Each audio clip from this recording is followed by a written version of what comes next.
Okay, from our studios this week in Los Angeles and Tampa, this is Green Tag Theme Park in 30. I'm Philip. I'm joined as always by my delightful co-host, Scott Swenson of Scott Swenson Creative Development. On Green Tag, of course, we look at the top news each week and explain why it matters to business professionals. This week, we are recording this early since I am in Vegas at LDI. But this week, we're going to be discussing some trends for Gen Z and Millennials and what they're looking for in travel, Netflix House, and Warner Brothers at the end. So, a whole bunch of cool stuff. This is going to be a cool show. I'm excited about this show. It will indeed. Contrary to popular belief, this will be a cool show. Yeah, sorry. Hey, you know who we're not mentioning? Six Flags. Just saying. Yeah, if there was Six Flags news, then it's because we're recording early, and that's why we didn't talk about it. But that's right. We kind of got burnt on that one, didn't we? Yes. Yeah. But sorry. We're doing the best we can, guys. Sorry. So first up here, we're looking at a report that came out about Gen Z and Millennials and what they look for in travel. And there's a few interesting insights. The biggest one is that they're showing a strong desire to recreate childhood vacations, with 78% having already done so or planning to. Another one is that they're a growing trust in AI for travel research, but not booking entire trips. And of course, responsible tourism and wellness are still priorities. But interesting that overcrowding has now become a concern. So 69% avoiding overcrowded destinations.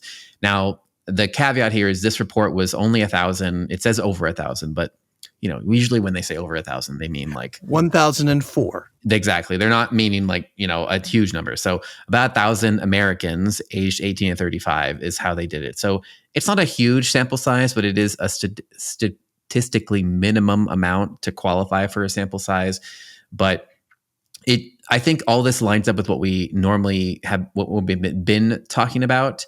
And in terms of reasoning, 67% cite burnout and 79% said they would consider booking a sober travel experience, and 53% continue their wellness routine while they're actually traveling.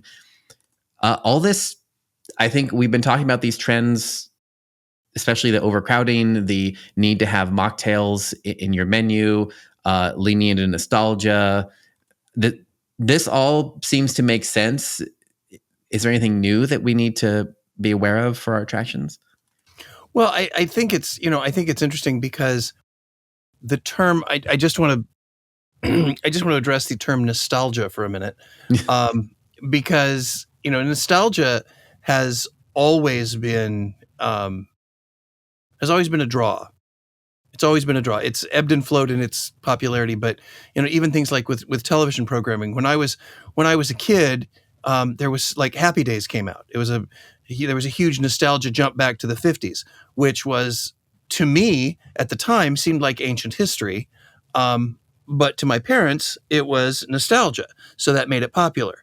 My point being, when we say nostalgia, that is not necessarily nostalgia for the people who are the owners of said properties or organizations.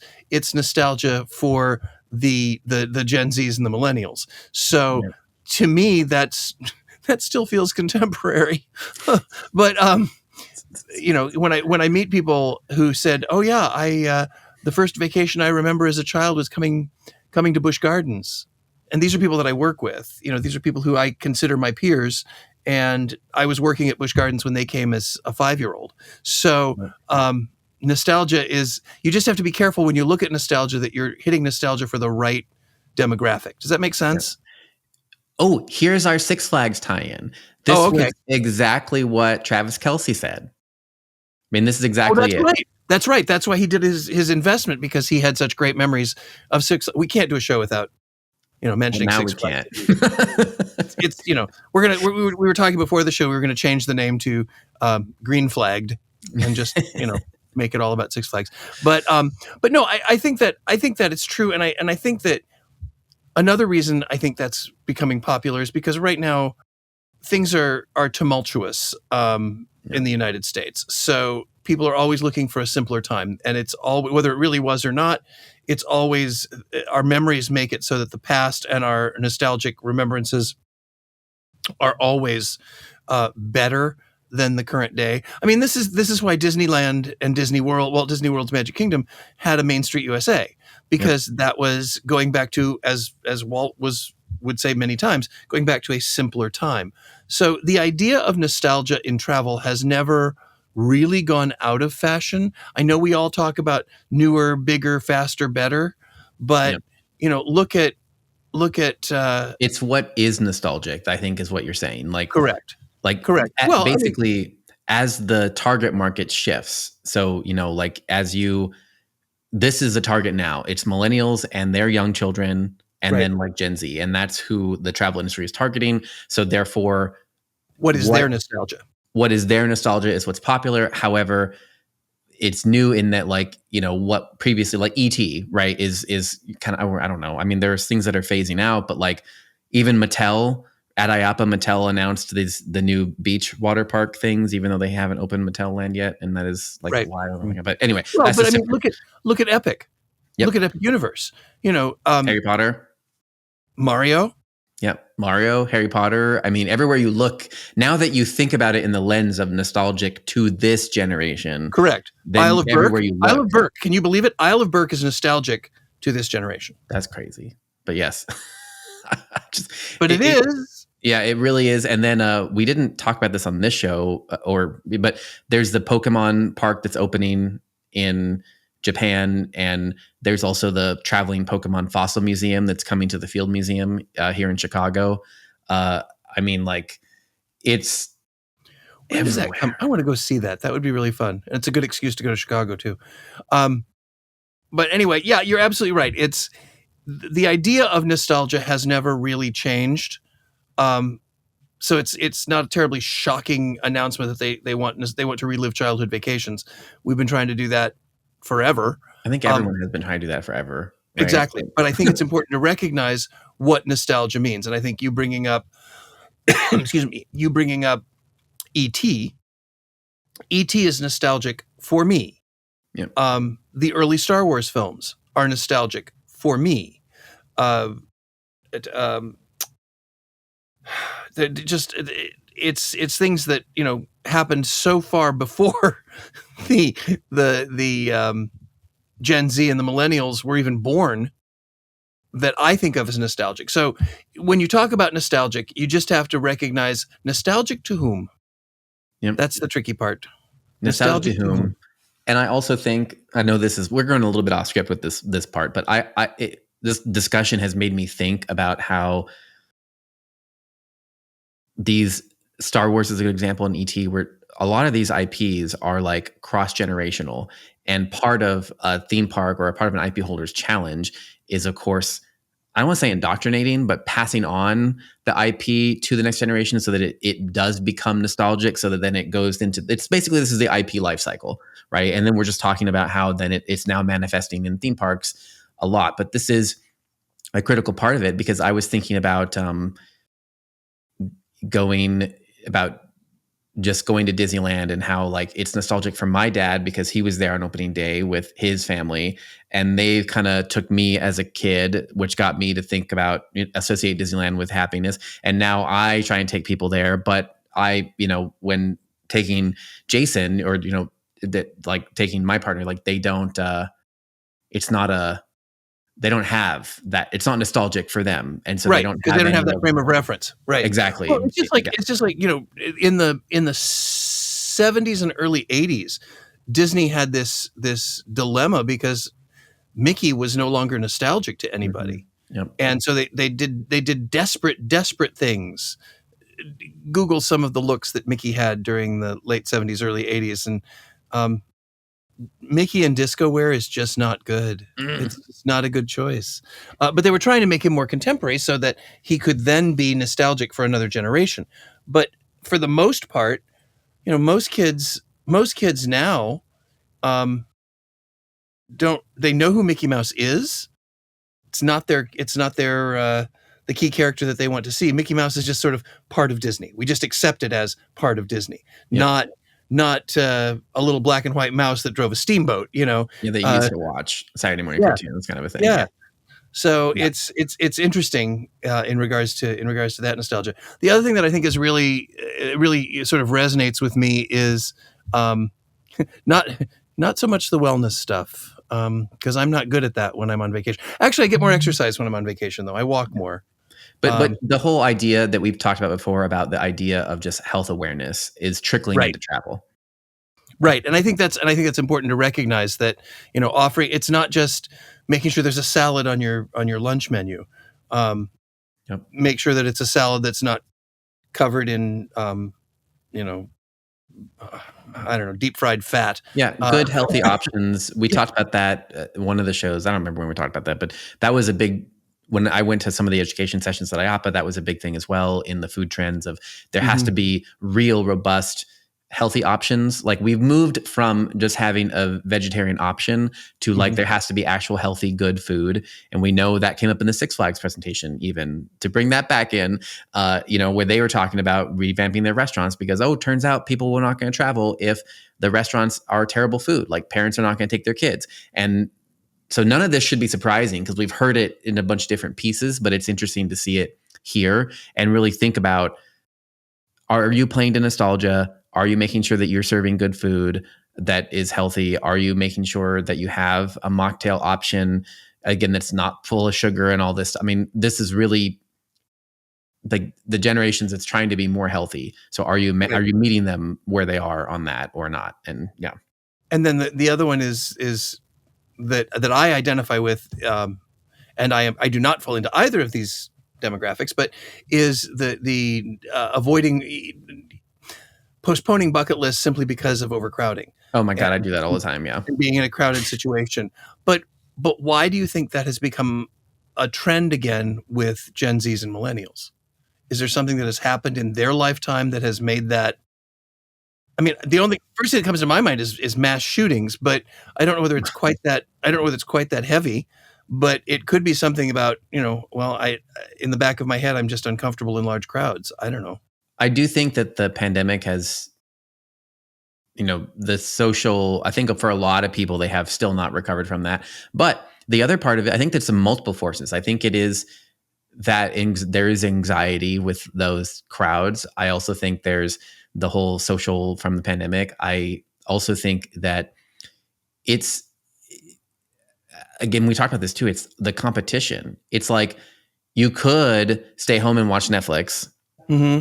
and it would be a great, whatever, or you could stand in line for 4 hours to do a thing. And so I think that there's definitely the increased competition for the people's attention. At least to me, I think that's what because you always hear, at least with the millennials generation, there's always all this like memes about how like you want to go to bed by 9. You're just the whole getting older type of thing where like it's a lot of work to go out and walk around and stand in all this stuff. And then if you're tired already from work during the week and you're like sore, then the calculation is shifting a little bit just because of the physical nature of it. So I could see where that would be a reason you just want to avoid it. I mean, for me, like it's like traveling in the holidays, like no, just because the hassle is too great. And I can travel whenever I want. So I don't care. Yeah, I'm also wondering if it has something to do perhaps with we have been programmed to have unique experiences, and we've been programmed by watching social media. So content creators want something that only they have or only they can do. I'm wondering if people feel as though the experience is somehow lessened if I'm sharing it with 10,000 other people. Maybe.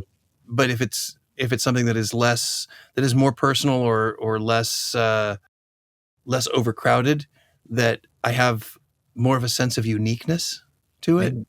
I don't know. I don't know. But so what does that mean? What does that mean to operators? What does that mean to people in the attractions industry? And obviously, it's kind of a damned if you do, damned if you don't scenario because you're stuck between a rock and a hard place of I want higher attendance, but people won't come if they think it's going to be crowded, and if they do come and it's crowded, then they won't come back. So how do you find that balance? And I think some of the basic ideas that have been rumbling around theme parks for years still apply, and that is have what we used to call crowd sucks. Have things that at key points of the day pull a lot of people off the pathways. So have a grand show, or have a big event or a big festival that happens at those highest attended times, not just at the end of the night, but at the highest attended times, to pull people off the pathways so that guests who are, coming in don't feel as though they're shoulder to shoulder the whole time. Because Yep. I think that feeling of overcrowding is something that's cumulative, because the longer you spend in an overcrowded situation, the more anxiety it creates in us. So, find ways to divide and conquer your crowds. I think that's probably the best piece of advice I could give for attractions who are looking to bring in the target travel audience, which is Gen Z and Millennials right now, and figure out how to make it how to make it not look crowded. I think we're also back to the days where, and we're seeing it over and over again, but queues have to be hidden and fun. When we went to IAPA Celebrates, we did the queue and we did them back to back. So it was, or almost back to back. We did the queue for Battle of the Ministry of Magic, and then, which is amazing and is as much part of the show as the ride is. It was just super fun and super detailed. And then 2 rides later, we were in a very standard queue for Donkey Kong. Yeah. And that queue felt so much more crowded than the Ministry of Magic queue. And I know it wasn't. It was probably the same number of people, quite honestly.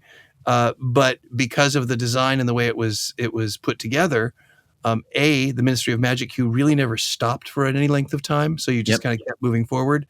And there was always something new to see. There was something new to experience, something new to talk about. Philip and I were talking, now, of course, us being theme park nerds, we were talking about how detailed and how beautifully executed the queue was.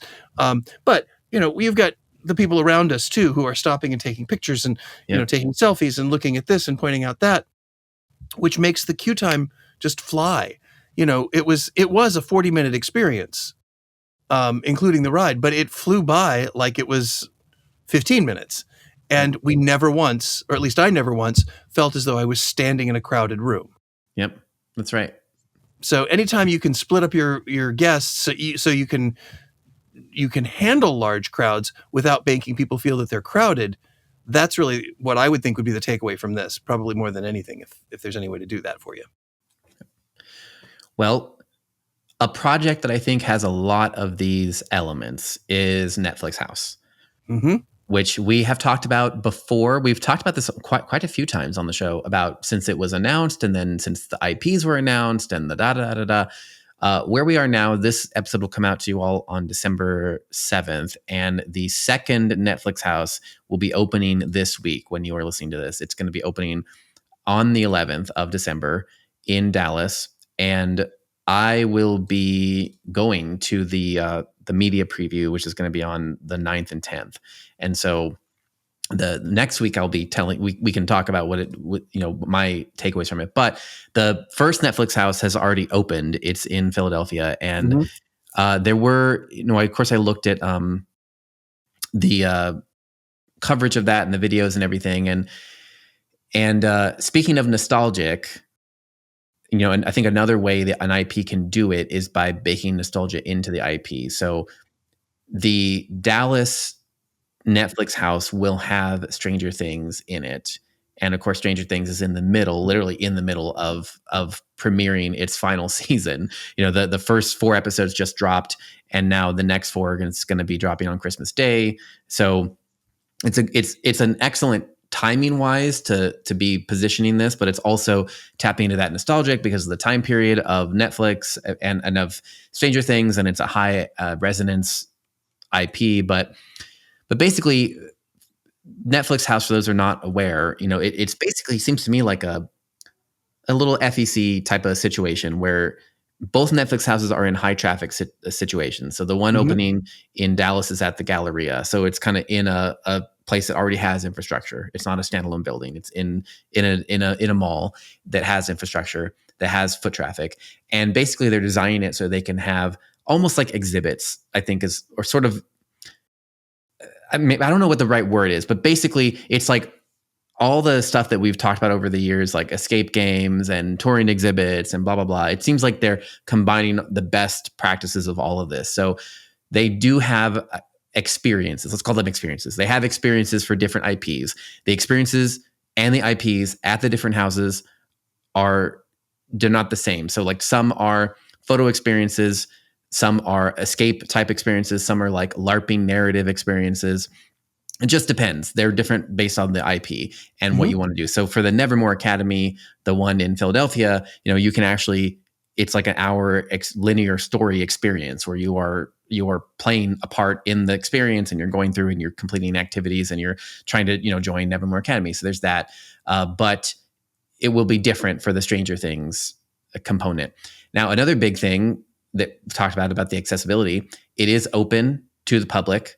So you can go in and still do some of the photo experiences and still see everything. And you only pay for the actual experiences. They also have attached to it Netflix Bites. Speaking of the food and speaking of the mocktail and all that, they have Netflix Bites at each location that has items that they've been testing at the different that are going to be, part of the stories. So again, I think this is going to be very, I think that also the ability to switch these experiences around depending on what they want to do with their film audience. Also the data that Netflix has, they know what series are popular in these markets they've chosen. I mean, I think all signs point towards this being a good thing. And I think especially where it differs from Horror Unleashed is like, it's free to enter. You can just enter. You pay for the experience by the experience. And then the menu, again, back to Horror Unleashed, like it's not like they don't have mocktails, but they're not like leading with alcohol free first. Like they are bars in Las Vegas, right? Here, it's like they're leading with the food and leading with the like menu. Like you don't have to drink it all and you can still have a great time, and it's free to enter. So you can enter with your family and you just pay for the kids to go to the experiences and you can hang out. I mean, I think it's much more flexible. Plus they're at high traffic mall areas that are in the middle of other things to do. Anyway. Right. It's sort of like these kinds of experiences are replacing anchor stores. They're replacing the anchor stores in the mall, which is great because most brick and mortar malls have lost their anchor stores anyway. So they've got there's real estate there that needs to be filled, and I'm sure that the smaller stores that are still trying to do a brick and mortar business are very happy about that because it brings more foot traffic into the area. The thing I think is really interesting is some of the discussion about when going let's hop in the Wayback Machine here. And going way, way back, when Disney first opened, there was a very tiny price for admission so that everybody could get in. And then each experience had an A, B, C, D, or E ticket. It's theme park lore. What I think is interesting about this is the fact that it is all electronic based, so that the friction getting into these attractions is slim to none. You basically hit a QR code, purchase a time ticket admission, and go straight into the attraction. So it's not like you have to wait in line to buy tickets, to wait in line to do the experience. Right. It's the overcrowding thing that you talked about, right? It's not. There's not any of that friction. Yeah, it's eliminating the friction of entry into the individual attractions. There are those people who are going to say, "Oh my God, they're nickel and diming us." No matter what you do, it's always going to be wrong. But the nice thing, as Philip said, is this is I think this is the ideal play date scenario. Yes. You get families who the parents want to just go hang out and grab some lunch, but they don't want to do it with the kids, but they also don't necessarily want to get babysitters for the kids, and they want to do something fun for the kids. So the kids can go off and scan a couple QR codes and experience the cool stuff. Like, as you say, if Nevermore Academy is an hour experience, that's enough time for a group of moms and dads to have lunch. Yep. And the kids have a great time. The parents have a great time. It seems like a win-win scenario. And this is very much like what they do in Boulevard City in Riyadh, where they have these pop-ups.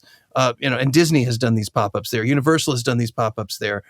There are some more year-round interactions or activations there, but they during Riyadh, during Boulevard season or Riyadh season or whatever it's called, basically they have these pop-ups that show up and they engage guests with different IPs, and then they go away. And I think what they're doing is actually, like we've talked about earlier, beta testing. I think that Disney went to Riyadh so that they could see if there was a market in the Middle East, and that's what led them to do the announcement of Yas Island. Yeah. I don't know that for a fact, but it kind of makes sense. So again, I'm really first of all, I'm really jealous that you get to go because I think that would be really fun. And secondly, I'm really curious to see how this pans out because I also think that this kind of is a game plan for all of the concerns that we talked about earlier with Gen Z and millennials. Yeah. It's ways to disperse the crowds. That's right. It's being reminiscent of things that they have experienced before, or IPs that they are familiar with. There's a familiarity with it. And the nicest thing is as the generation continues to grow and what was contemporary is now reminiscent can track along with them. I think that'll be really cool. And they can swap it out. They can tune it to the demographics in the area using their data to know who's passionate about what. They can. It's also we talked about last week with the characters. You know we talked about that on the bonus show. But anyway, we talked about last week about the puppets and the in world kind of like the Olaf, right? And these experiences. I mean, they get that at these because they have still the photo experience. You still have the. I mean, it seems to be a checklist of all of the best practices that we have been talking about. And so we would hope that it would do well. And I think if I'm just, while you were talking, I was also thinking about how I think Universal approached Horror Unleashed being like, here's a mini theme park. And Netflix is approaching this by being like, here's an entertainment experience. Like a pop-up. And I'm curious to know which mindset will do better. But if we're looking at all the trends, especially consumer data and how the last consumer report came out, consumer confidence is all-time low, how many people, 62% of Americans saying that their stuff is more expensive and XYZ. I mean, you have a lot of concern. So and Scott has been saying for a while that he thinks the era of the giant theme park might be phasing out. Yep. So I'm not sure it works to say we're just going to make a smaller theme park somewhere. I think it's more like, what does entertainment look like? And it seems like because Netflix is not like, it's like Netflix is like are coming at it from like a not expert mindset in a way. Like they're coming at it from like, how do we make an entertainment venue that the people at this mall are actually going to care about? Well, and sometimes expertise just gets in the way. Sometimes with all you have all the experience in the world and you're unable or unwilling to see things in a totally different way. And that's kind of seems like their approach. We have a little bit of time left to talk about.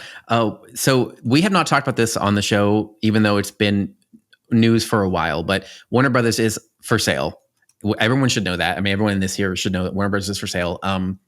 The reason we haven't talked about it on the show is just kind of because we normally kind of wait until purchase has actually been announced. Yeah, it actually happens. But we thought it'd be interesting just to say that while we're looking, I mean, last episode, we talked all about Six Flags and about their cash position and just the whole challenges. Another challenge actually for them that is Warner Brothers. Like if Warner Brothers gets sold like to Comcast, that is going to be, I think, bad for Six Flags because they have so many of the IPs in their parks and they don't have any money. And so what's going to happen if Comcast purchases it? I know there's poison pills and there's a lot of like stuff about I know it's not quite that simple, but there is a scenario, right, where it is purchased or those rights are taken away. That there is multiple scenarios in which that can happen. Or at the very least, those rights become more expensive when it comes time for contract renewal. That's right. Because they want to just price them out. That's right. I think what's going to be interesting with Warner Brothers is whatever happens with Warner Brothers is going to start a series of dominoes. Because if it goes to some other company, say, Netflix buys them, then that could have rather significant ramifications for all the Universal properties, or anything that has Harry Potter affiliated with it. People forget that Harry Potter is not owned by Universal; it is leased by Universal, and so there's all. Now, obviously, they're not just going to. Well, I doubt that they would just pull the rights. I doubt that. Well, there's I think it's a few decades, or I mean, they have extended licenses, so some of this stuff it may not even ever come out because who knows, like 10 years from now, like. Well, I mean, there's still Marvel at Universal too, so yeah. Yeah, that's right. There's that. But yeah, we just want to bring that up, that is depending on who buys it and what, the scenario is and where they're competing with other people, it could be big ramifications. Yep. So it's really one of those where we want to put that little blip on your radar for now. We will come back and talk about it when it actually happens, when it's actually sold. I will say that I have several friends who work for Universal, and I said, so what's the rumble? And even they don't know. Yep. So no one knows. No one knows. No one knows. So we'll see what happens, and who knows? Maybe we'll see it next week when you will all join us again right here on Green Tagged Theme Park in 30. Thank you guys so much for watching and listening. Don't forget to go to YouTube and subscribe, and we will see you all next week.